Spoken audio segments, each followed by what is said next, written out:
Hi sir, I'm Divi. Yeah next Ram Pothineni గారితో movie ఉంటుందని rumours వస్తున్నాయి చాలా. రూమర్స్ ఏం కాదమ్మా, క్వశ్చన్ అడగండి. యా అది నిజమైతే అది ఎలాంటి మూవీ అయి ఉండొచ్చు? యా డెఫినెట్గా రామ్ని చాలాసార్లు కలిశాను. ఇంకా రామ్ ఎనర్జీ గురించి, అతని పర్ఫార్మెన్స్ గురించి, అతనుకున్న సినిమా పట్ల రామ్కున్న డెడికేషన్ గురించి నేను కొత్తగా చెప్పక్కర్లేదు. మొన్న కూడా డబుల్ ఇస్మార్ట్కి ఆయన షిఫ్ట్ అయినప్పుడు 15 daysలో వర్కౌట్ చేసి ఆ క్యారెక్టర్ ఫిట్నెస్ ఎలా సంపాదించానో చూసినప్పుడు నేను చాలా ఆశ్చర్యపోయాను. డెఫినెట్గా రామ్ గారికి నేను ఏం చేశానంటే, ఇంతకుముందు ఒకసారి ఒక ఇద్దరు హీరోలను ఒక చెప్పా. సో ఆ కామెంట్ నాకు బాగా నచ్చింది. ఇంతకుముందు ఒకసారి చెప్పా.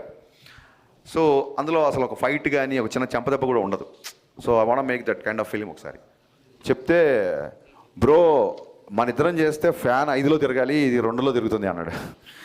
సో ఆ లైన్ విన్నాక నేను ఓకే రామ్ 5లో తిరిగే ఫ్యాన్ తిరగడం కాదు, అసలు టాప్ లేచిపోయే కంటెంట్తోనే వస్తాను నేను అని చెప్పి వచ్చాను. So yeah, very soon I'm eager, I'm very much interested to do film with Ram. Very soon ఉంటుంది. Next hi sir. అడిగిన సో దీనిలో మూవీలో ఒక వర్డ్ ఉంది, కట్నం తీసుకొని పెళ్లి చేసుకుంటే వ్యభిచారం చేసినట్టని. అవునా? ఆ వర్డ్ చాలా బాగుంది, కానీ ఆ వర్డ్ మీరు ఎందుకు పెట్టాలనుకున్నారు? నేను కట్నం తీసుకోలేదు కాబట్టి. ఓకే.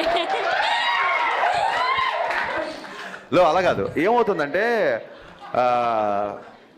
ఆ కాన్సెప్టే నాకు ఆ అమ్మాయిని, ఒక అమ్మాయి ఇద్దరు ఏకమవుతున్నప్పుడు, ఒక మంచి ముహూర్తంలో ఇద్దరు ఏకమవుతున్నప్పుడు మా అమ్మాయిని చూసుకోవడానికి ప్రేమతో అమ్మాయికి బట్టలు పెడతారా, నగలు పెడతారా అనేది ఆడపిల్ల తల్లిదండ్రుల పర్సనల్ విషయం. దాని గురించి నేను కామెంట్ చేయను. కానీ ఈ డిమాండింగ్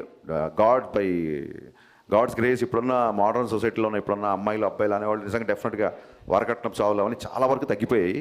బట్ మేము చిన్నగా ఉన్నప్పుడు మా ఊళ్ళోనే, లేకపోతే మా దూర ఫ్యామిలీలోనో అలాంటి ఇన్సిడెంట్ నేను చాలా చూసాను. కేవలం పెళ్ళైన తర్వాత కూడా ఇంకా ఈ కట్నం అనే దాని గురించి అవన్నీ చూసా. సో ఈ సినిమా కూడా ఆ బ్యాక్డ్రాప్లో వస్తుంది కాబట్టి ఖచ్చితంగా ఈ మ్యాటర్ చెప్పదలుచుకున్నాను. నీకు నచ్చి ఒక అమ్మాయిని పెళ్లి చేసుకున్నప్పుడు నువ్వు డబ్బు నచ్చి పెళ్లి చేసుకుంటున్నావా, అమ్మాయి నచ్చి పెళ్లి చేసుకున్న క్లారిటీ మగవాడికి ఉండాలి. సో ఖచ్చితంగా ఆ డైలాగ్కి ఇలాంటి చాలామంది ఆడపడుచులు నాకు మెసేజ్ చేశారు.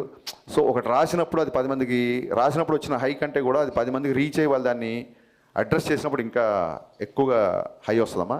సో మీరు ఆ డైలాగ్ గుర్తు చేయడం, నేను చెప్పడం మళ్ళీ చెప్తున్నాను. నిజంగానే కట్నం తీసుకొని కాపురం చేస్తే మగవాడు వ్యభిచారం చేసినట్టు, అది చాలా చాలా తప్పు. Thank you.